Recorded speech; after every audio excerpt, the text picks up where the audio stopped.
Deerfest TV is brought to you by Benchy, the official UTV of Deerfest. Bergstrom, GM of Oshkosh, and the all-new 2014 Chevy Silverado. Horny Buck Seed Company, growing the bucks of tomorrow. Whitetail Dreams Real Estate, buying or selling, trust the professionals at Whitetail Dreams Real Estate. Gold Tip, the official arrow of Deerfest. Diamond, by Bowtech, and the all-new Infinite Edge, the last bow you will ever have to buy. Deerfest TV is also brought to you by Rage Broadheads, Elite Archery, Field Logic, and Budweiser. Welcome back to Deerfest TV. It's Tuesday, December 3rd, and I bet you're happy that No Shave November's over. You finally look decent again. But, with Wisconsin's traditional 9-day firearm season has just concluded. What are your thoughts, Dustin? Well, I think it was certainly a different year than we've experienced in the past. The weather was drastically different this year than what we've had, generally through the last 5 years. We've kind of been used to warm temperatures and things like that, and it being earlier in the season as well. So, there was still more running activity going on in the years previous compared to this year. I think the running activity was really slowed down. We had the extremely cold temperatures for opening weekend, so I think it was something that was completely different than what people had been used to. And the hunting was different as well. Just from my experience, I saw a lot more deer doing more of the bed to feed patterns than running or checking areas. We did see a little bit of running activity. I've seen some bucks cruising, working traditional areas where they're going to go back and forth checking those doe bedding areas. But majority of the movement has been just catching deer going bed to feed. Yeah, the landscape of the Wisconsin deer rifle season, the firearm season, has certainly changed. And every year we hear the people complaining, there's no deer left. And I mean, honestly, I think the Wisconsin DNR does a great job. I really do. They've done the youth season to get kids involved. The earn a buck thing is gone. But the way people are hunting is different. And this year you threw in some, harsh weather to change it. But you don't see many deer drives anymore. That pushes deer. Quality deer management, we're all for it. We love it. That stops people from shooting at as many deer, which doesn't get them scared. And, I think the landscape is just changing a little bit. And, I've heard so many people say, oh, I can't wait to the good old days of deer hunting. Well, honestly, the good old days are right now. Look at the quality of deer that have been harvested in Wisconsin. And, I think that, people just got to, if you hunt hard, you're going to have your opportunities. And, speaking of opportunities, we're in the midst of our muzzleloader season, so if you didn't fill your tag, muzzleloader hunting. Right, yeah, and the deer movement is only going to get better, especially when it starts to get late in the year now.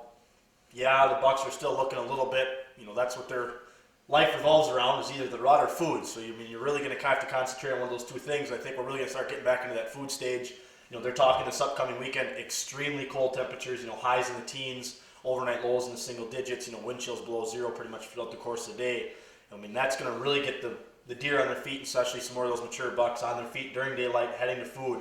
So it's going to be really a crucial thing to try and hone in on that major food source right now, whether that be standing corn or beans, or whether you've got turnips and radishes or things like that. But, that major late season food source, this cold temperatures, hone in on it during your muzzleloader season.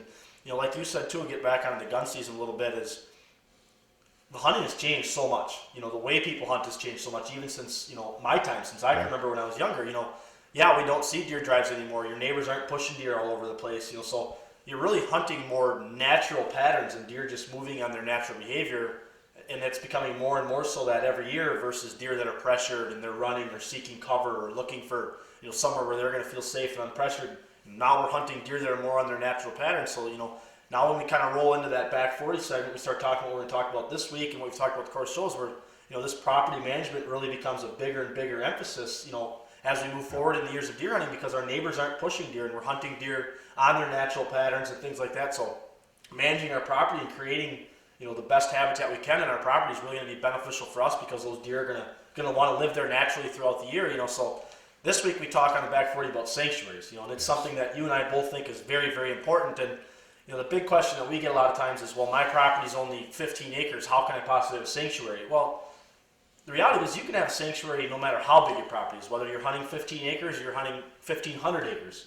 They're important. They're something that's very crucial and important to have, especially we talked about, QDM and getting into that. If you're going to really get into that and trying to manage a herd, and take the top end bucks out, they need an area on their property where they know they're not going to get bothered. You know, big deer, mature deer are not going to tolerate, you know, human intrusion, human scent. If maybe once during non-hunting season, you know, maybe once they'll let you bump them or something, but as soon as they start feeling that you're in the woods all the time and you start pressuring maybe their bedroom or their home area, that big 4 or 5 year old mature buck is, you know, he's not going to tolerate it. He's going to be up and gone, and he'll leave you. And, you know, I think we've got a prime example of that. Just showed up on our trail cameras. We talk about what's crucial about sanctuaries. You know, the property that we hunt, we've got a really good sanctuary on it, and we know deer love and trust that area. And, you know, we've got a buck that just showed back up here in Cameron last week that we have not seen in a year now. You know, he lived on us as a 2-year-old, was constantly there, and obviously he had moved off as a 3-year-old onto a different piece of property. All of a sudden, people started going in the woods a lot for gun season, a lot of banging. All of a sudden, boom, there he is. He's back on our cameras, right in tight next to that sanctuary. So he knew that was a safe area for him. That's why sanctuaries are important. Big bucks are going to flock to those when they feel pressure. Yeah, and you know, Dustin said it. Everybody thinks, well, I don't have enough land. I think back to one of the best leases we ever had. We called it the 10. It was a 10-acre chunk of land. We harvested several trophy deer off of that. And of that 10 acres, we actually had about 7 of their sanctuary that we never set foot in. We just hunted the perimeter of that area. So don't think you can't do it. I mean, honestly, no matter how big or small your piece of property is, set aside an area for sanctuaries. And Dustin will talk a little bit about some of the things you can do to create cover. But, you know, in young bucks, well, you know, we've said all along, you know, it's going to happen. It's going to happen. You don't want to miss Megan this week on Young Bucks. You know, I was able to take her to a spot the last day of the firearm season, and you're going to really, really enjoy this one. Right, yeah, I mean, you know, I wasn't along on the hunt, but luckily for me, I get to see all the footage, and I get to edit it all throughout the TV show, and you just see all the raw emotion from her and the excitement, you know. She was so excited at times that she couldn't talk. You know, she just had this huge ear-to-ear grin on her face, and she was just, you know, you could tell she was so ecstatic that it was like words couldn't come out of her mouth, and, you know, it was constantly, I don't know what you want me to say. You know, she was just so excited. I mean, that's why we do this. You know, that's the whole segment and the whole purpose of Young Bucks is we want to get young people involved in hunting and, you know, see that excitement and that joy. I mean, we both experienced when we shot our first deer. Unfortunately, you know, we didn't have it on video or things to share it, that enjoyment. Now it's out there. They didn't make video cameras when I shot my first deer. But now, you know, we've got that pure raw enjoyment for Megan. I hope you guys really enjoy it. You know, this week when we go into Deer and Deer Gear, we're actually lucky. We've got... Speaking of excitement. Yeah, speaking of Mr. Excitement, we've got Nate Hosey from Headhunters Crew. It's down at the HEA show. Nate's a good friend, a really good guy. He sits down, talks about one of their sponsored trail cameras, you know, Wild Game Innovations trail cameras. So Nate's going to give us kind of some of the key features on that. But, you know, Nate's a fun guy. I think you guys will enjoy that segment. Yeah. And, you know, our hunt this week, you know, Young Bucks is going to be a big part of the hunt. It's Megan on this hunt. And again, please watch this. But then we also have our good friend Nathan Glinsky. He's the son of one of my good friends. And, you know, he had hunted really hard for 2 years and never seen a deer. And I was like, really? You know, and that turns kids off. I said, Nathan, you got to come out by us here late season. I think we can help you out. And it's not so much the hunt, but it's Nathan's first words, totally impromptu, out of his mouth when I say, Nathan, what did you think? But, you know, Nathan got hooked, and you'll see a picture in there where he actually convinced his father to buy land so they had a place to hunt. And they bought a good piece of land, and Nathan was able to harvest his first buck this year. So he's hooked, and this is a family we never thought would deer hunt. So we got them involved, and that's what we're hoping. We get more people involved. Sit back, enjoy the episode, and we've got one more to go. We'll see you next week. See you guys.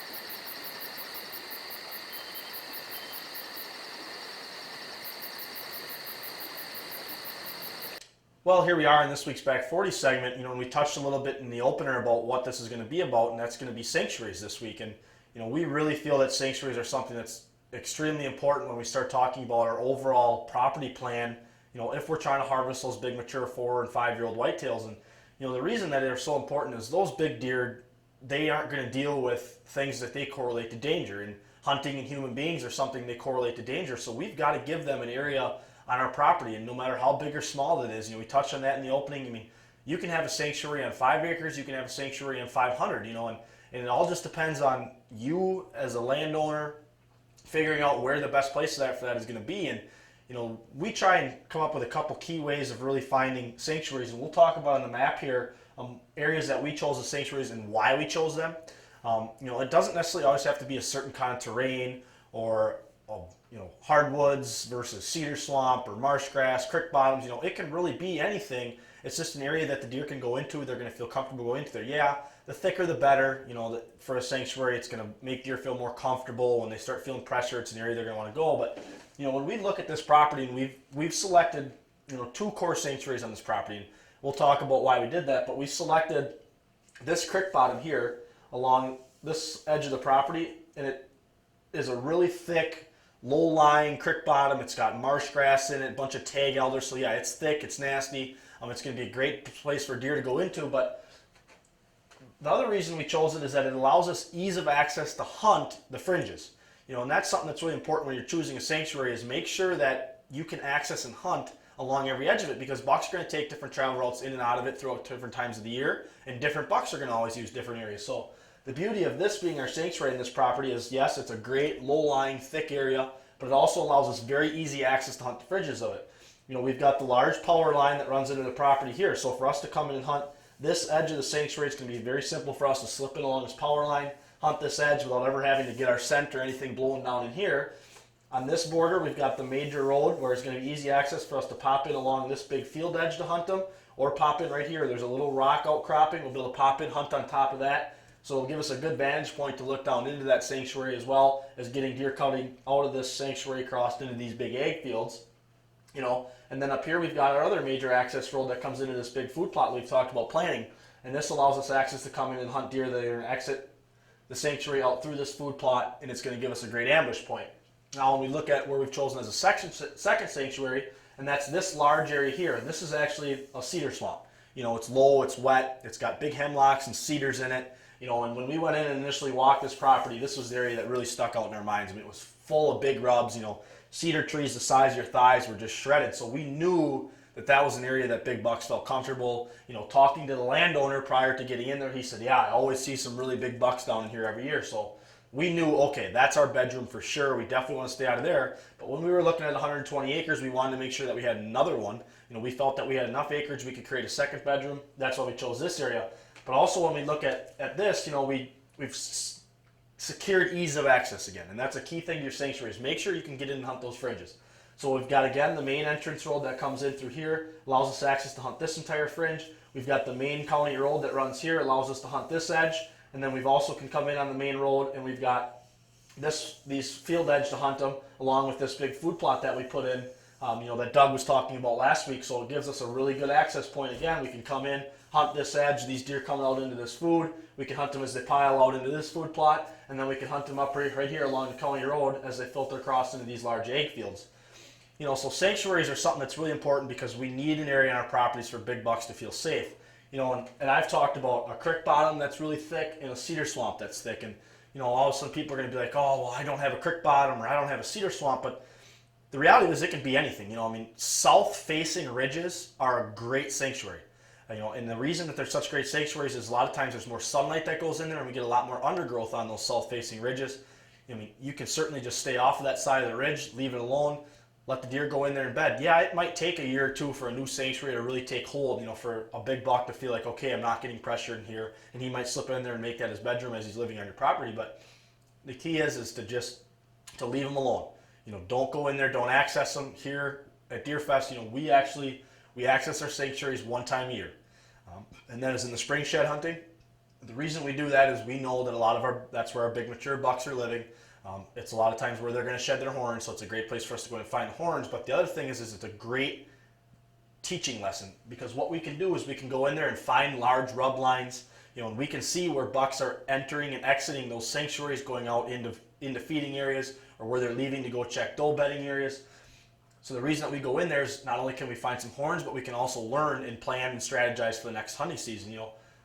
Every deer is a little bit different, so maybe patterns that were in the past are not going to hold true. So we can go in there, we can find those big rub lines, we can learn about them, we can figure out, where a buck is entering and exiting our sanctuaries. When it comes to creating sanctuaries, cutting is a great tool. Go in, don't be afraid to go in and cut thin trees out, lay trees down, make big thick areas. You can actually go on YouTube. There's a lot of great informational videos on YouTube about creating bedding for deer, whether that be hinge cutting trees, There's all different kinds of things you can do to really enhance your areas and make sanctuaries. But really, the key to any sanctuary is just staying out of it.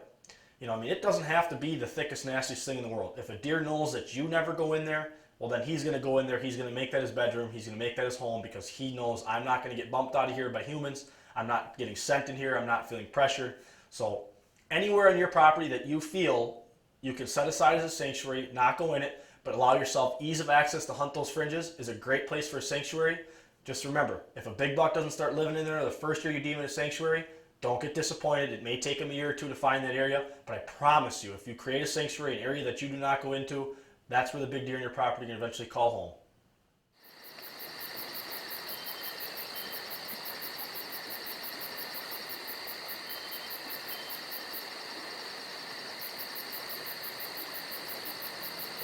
Well, you're going to watch here, and we're going to have a great conclusion to our Young Bucks segment for this year. Megan has hunted very hard. We've taught her from start to finish. She'd never hunted before. Diamond gave her the Infinite Edge bow. We taught her how to shoot and everything. She had a couple mishaps with the bow, but we were really, really fortunate. The last day of the Wisconsin firearms season, it's been 2 years since the passing of our good friend George Imler, and George had some of the best hunting land and enjoyed nothing more than seeing young kids be successful in the woods. And we had the opportunity to go sit in George's gun stand for the last night, and I do believe it was divine intervention that George was smiling on us and made sure it all came together. So sit back and enjoy Megan with her first ever whitetail.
Oh.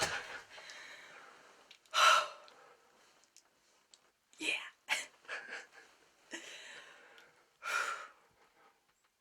Yay. What do you think? I'm happy with it. I was a little scared to pull the trigger at first on that doe. Oh, it's still moving. That buck is still moving. He's down. You crushed him. Yep, and those does are still sitting there watching.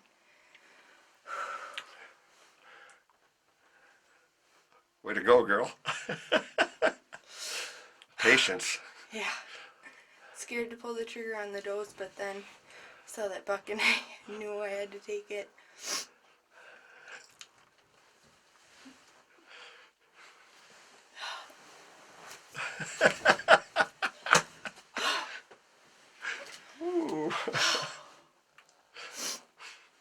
Should I reload? Yeah. Go ahead and pump into it in the chamber. Felt by your feet. Way to go, girl.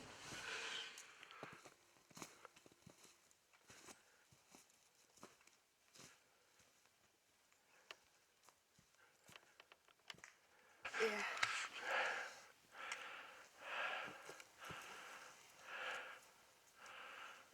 It was rubbing.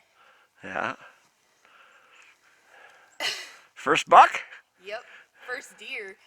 First deer ever. Mm-hmm. Laid the smackdown with a perfect shot. Right through the front shoulders.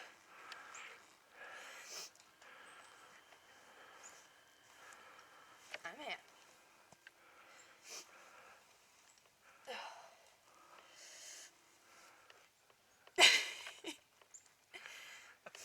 And you had a doe and 2 fawns in front of you? Yep. And then you seen this one coming. Yep. And you chose to take this one. Yep. Good choice. Not bad for a first deer. You happy? Yep. Good. Well, let's get it gutted and get it out of here Okay. before it gets dark. All right. It's a nice deer. Well, congratulations. I'm proud of you. You did good. Thanks, you. Not bad for a first little buck.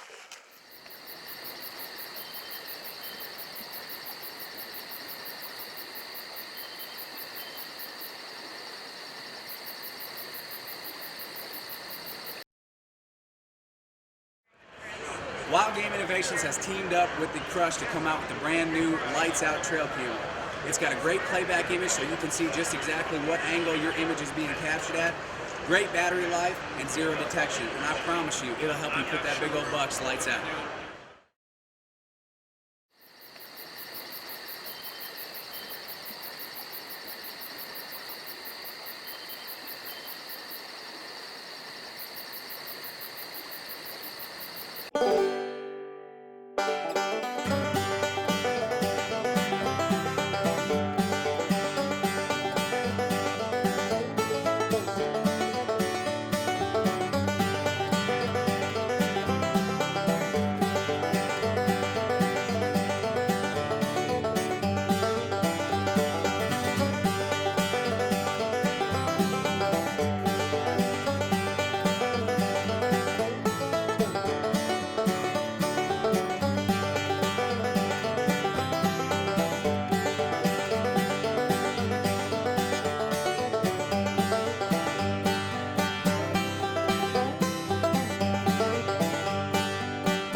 Well, as we mentioned in the opening, you're going to join Nathan Glinsky here. And, you know, what's so special about this is the first deer he's ever seen. He hunted hard for 2 years with his grandfather and never saw a deer. So we invited him out to our Deer Fest property. And, you know, we knew he'd get a chance. And it happened immediately.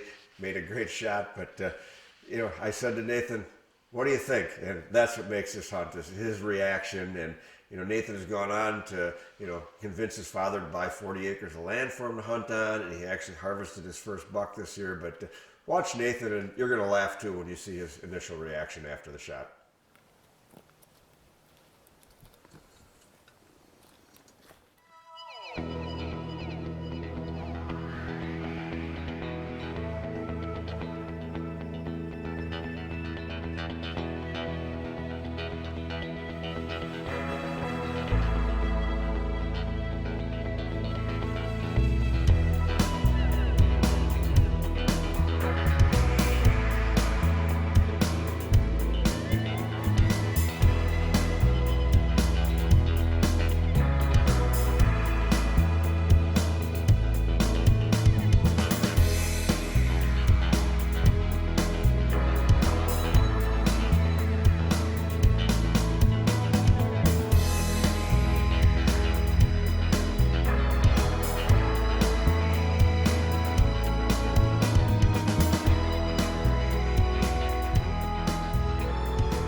what just happened. You shot a doe. What do you think about that? Pretty easy. Pretty easy. Made a great shot. Thanks. She didn't make it out of the, barely made it out of the cornfield.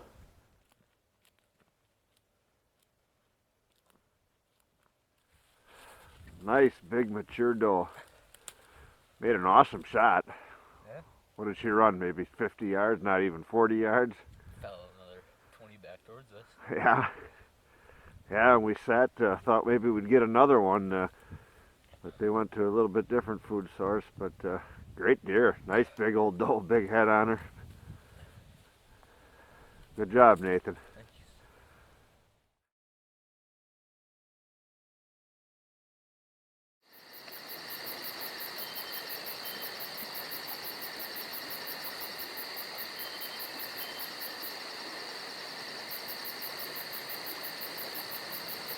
All right, we're here, like I said, putting this mineral out. The reason we do that is because right now it's in a crucial stage for antler growth, and also both bucks and does need the nutrients that is in this mineral to grow and have a healthy deer herd.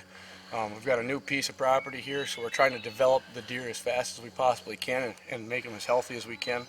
So come fall, they're here for us to chase around and make us look foolish.